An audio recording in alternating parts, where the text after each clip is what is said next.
YouTube. Tim here. This is a quick update on the 1997 Harley-Davidson Wide Glide FXDWG. I haven't done anything to it in a while. I've been out of town, been camping. Took some time off. We went out camping. You might have seen some videos I put up, some campsites and stuff, some food we made. You're going to get stuff like that with me. This channel's all about stuff that an old retired guy does, and eating is one of the things I do a lot of. But anyway, got back and was playing with the wide guide a little bit. Rims came out pretty good. There's some spots on them I couldn't quite get out, but all in all, they came out pretty nice. Yes, I did put the tires on. Made a couple of mistakes there. We'll go over that.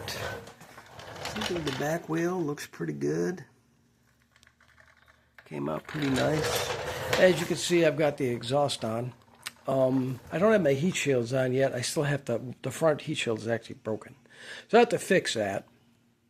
And if you remembered, I had a mount issue that I had to deal with. Kind of wanted to show what I did. Maybe you guys will like it, maybe not. I still have one more thing to do to this. But this mount, it had one long spacer down at the bottom, nothing on the top, and it wasn't tight. And what that did is it brought this bracket all the way up against the pipe and literally pushed the pipe out. So I kind of took some measurements on what I needed and ordered some aluminum. Maybe I should have got stainless steel. You guys let me know what you think. But I ordered some aluminum spacers off of Amazon. Those spacers were 12 bucks. I got some grade 5 hardware. And this is all kind of important to me, and I'll tell you why. The only thing I have left to do now is, if you see there, I spaced it to the bracket for the pipes with a nut. I need to get a spacer that width. So I still have to find one of those. I might just order another one of these and cut it. But for right now, that nut is in there. That's providing my space, and that's the only thing I still have to fix. I don't want to leave that nut in there. But this is kind of important because this bolt hole, this is just a boss. That doesn't go into it doesn't go into any fluid or into the transmission in any way. Sorry about that. If you see that, it's just a boss that sticks out in the transmission. And there was nothing there. There's no bolt there. That bolt down on the bottom goes into the transmission case. It goes through the bearing support plate into the transmission case. And that was loose. So the threads are messed up. And they are messed up. Now, I was able to, I got a correct length bolt. I ran the bolt all the way in, backed it out about a half a turn, and determined what length bolt I needed so I could get as much thread grab as I could. And I was able to torque that bolt to specification. So I feel okay about it. And the reason, I could have put a helicoil in it. I could have done a few things to it. The reason I didn't was that was loose. And it's damp there, but it still had transmission fluid in it. I don't know if that was leaking or not. So if I have to pull that apart to reseal it, then I'll fix those threads. I could have put a helicoil in it. I prefer time certs, and I can't put a time cert in through the bearing plate.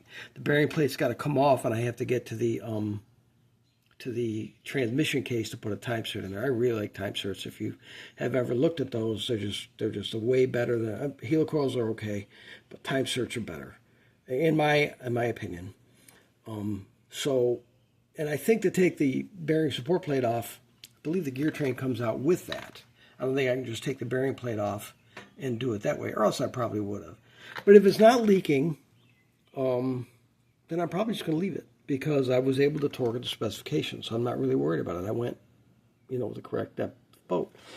And now I have a shorter spacers on there, and it's really solid. It really bolted to that. Now, now when the motor's running, the exhaust shakes with the motor, and instead of rattling and making all kinds of noise. So I did that. Let me know what you think about that. Like I said, I still got to finish my heat shields. Tires around. One of the dumb mistakes I made, like I say, I'm playing around with this, and I am no motorcycle tech. You guys have all heard me say that. Don't ever take anything I say or do as gospel, because I'm playing around with this. I'm winging it. And I messed up. I never checked the run out on the wheels.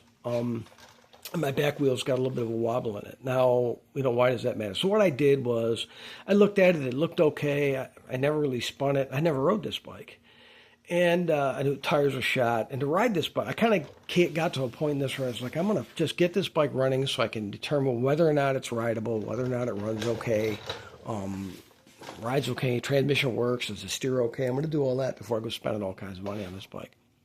I really want to put a solid wheel on the back of that anyway, like off a Fat Boy or something like that. I just think this bike would look great with some type of aluminum wheel on the back. Haven't found one yet. But anyway, my mistake was I did my tire.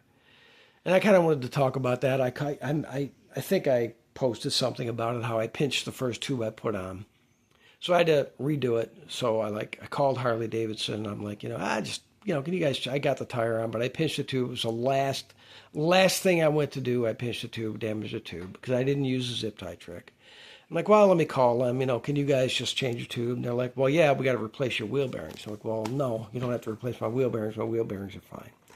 And I just got in this bigger argument with the guy saying, he's like, no, every time you have a wheel off, you got to replace your wheel bearings. And that's a whole setup to set the end play and all this. And I explained to him that I was a technician and I knew what the end play was supposed to be in the bearings. And I had checked it before I took it apart and it was within spec. I took it apart, cleaned and looked at the bearings and the bearings are fine. He said, no, you have to replace the bearings and do a full setup. So I got an attitude. I said, thank you very much. And that's when I tried it again with the zip tie trick and which worked out great, by the way, using the zip tie trick to mount the tires. It didn't hurt the tubes. Always the easiest. I should have done that in the first place.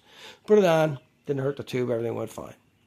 But I never checked the run out. So then I was like, okay, I'm not going to take it to Harley to balance because, again, they're going to want to sell me wheel bearings. So I went and I bought a cheap wheel stand. There it is over in the corner. And put it up to check my wheel balance. I had to order some weights and check my wheel balance. And when I put it up on there, just out of habit, I gave it a little spin and I could see the back wheel was wobbling. So I could tweak those spokes and try to get the run out. Except that I'd say 70% of those spokes are seized. I can't get them to turn. Would have been the time to know that would have been when I had the tire off. So learn from me. That was a mistake. I should have checked all that beforehand before I put a tire on it. I should have taken the old tire off, checked my rim. If I needed to straighten my rim or do the run out on my rim, I should have done it then. That way I would have had access to the back side of the spoke. I could have put a rust penetrant on there or whatever. I got everything moving, trued my wheel to the shoulder and the rim where the tire sits rather than trying to go outside because you could have variation of thickness. You could have all kinds of things. That would have been the right way to do it. So it's got a little wobble in the tire, in the rim. Front one seems pretty straight. I spun that one. But so that's a mistake I made. So don't make that mistake. If you're doing that, check your rim run out before you put your new tire on. That way you can address that then. So that's a mistake I made. One of the other things that I did was I had not changed the fluids in this bike yet. It had fluids in it. And the only fluid that I had changed, I don't know who watched my channel, you knew I had a leak in my derby cover. Derby cover was warped from being over tightened. Somebody had tightened it and warped the heck out of it, so it was leaking out of there. That's a cheap, I don't know what I paid for that. That's an Amazon cover. It was $10, I don't know. Put it on there, torqued it to spec. It's not leaking. That's the only fresh fluid that was in the bike. Did the rest of the stuff to the bike. Started it back up last night, which, by the way, this is the first time I've actually had the bike running with the tank on it. And I did take it for a ride today. I took it for a little jaunt around the block to get it warmed up. And it's going to take about a month to wipe this grin off my face. I cannot wait to get this bike just fully going. I can't wait now. It's such a different experience than a touring chassis. I cannot wait. I can see me just jaunting around all over the place, all over town on this bike. It's so much fun. Seems to run really good, accelerates really hard. Yes, my transmission seems to work. Everything's fine. So I warmed it up, ran around the block, come back, ran it. Well, let me change my oil, and I wanted to change the transmission fluid. Had fluid in it, but it looked really funny. So my eyes aren't what they used to be. I could see the oil filter look like it was on super tight. The only thing I can say at this point is whoever tightened the derby cover on the other side is probably the same guy who tightened the oil filter. Because, and a few other things, because I crushed the living heck out of that filter trying to get it off. And I could hear metal scraping as if the filter casing was touching the metal. I mean, that's how tight it was. I had to take the shifter linkage off to try to get a wrench on it. I was an automobile tech, so I got about 8,000 different oil filter wrenches. Had to take my shifter linkage apart so I could get a socket on there. Sorry about the fingers. To try to get that off, and I did chip my paint there because it slipped on me one time, and I was worried that my oil filter wrench, had hit my sensor there. It's like, oh great, the bike didn't start, I don't know why, because everything flew apart on me. I could not get it to move. It took me half hour to finally get that filter to move and get it off of there. And of course, you know, I don't understand that because, I mean, spin-on oil filters are what they are, you know. You lubricate the O-ring. When the gasket touches, you turn it half to three-quarter of a turn after that, maybe a turn, and you're good. That's all you need to do. So anybody that doesn't know that shouldn't be changing their own oil. And as a matter of fact, I know the last owner name of this bike. The last owner, I know his name, but I don't know if he was the one who did the work on it or not. I didn't buy this bike directly from the last owner. I bought it third party. But if you're watching these videos and you were the guy that did work on this bike, that was a Harley Davidson filter, by the way. So I assume the last time the oil change was Harley Davidson. That plug right there, you see it's buggered up, that is a lifter screen. And when you change your oil, you're to pull that plug out and clean that screen. And that's why I'm a little upset with myself today, because another thing I did wrong, and I know better, is I drained my oil before I checked everything to make sure I could move everything. Never do that. Make sure everything you need to touch is going to move free before you're draining your oil. Because I had to fill it because I need to run this bike. My personal situation is that I have to run this bike. I could not get that out. That's so tight. I boogered that up. I'm going to take some stuff apart on this, try to get to this from the top. Torque spec on that, I looked it up. I think it's like 8 to 11 foot-pounds. And I'm boogering this up. I had my half-inch drive impact screwdriver in there sideways. I couldn't get it to break loose that way. I twisted a quarter in half with a pair of vice grips, a couple of washers. I can't get it to move. So I didn't clean the lifter screen during this oil change. I'll do it next time because I'm going to basically do a flush on this bike anyway. I'm going to run it for a couple 100 miles with the fluids that I just put in it, and I'm changing everything anyway. Same thing with the transmission. I just changed the transmission fluid. It looked like it was full of water. So I run Redline transmission fluid. That's just what I like. So I put Redline in it. I still got another change, so I'll run it a couple 100 miles. I'll change the fluid again. By that time, I will know whether I'm leaking down there or not.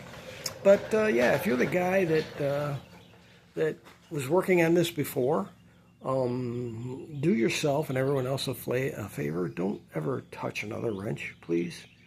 Because, damn, dude, damn. Anyway, took it for a ride today, around the block, not far. Just grinning. It feels so good. It sounds so good. It drives so nice.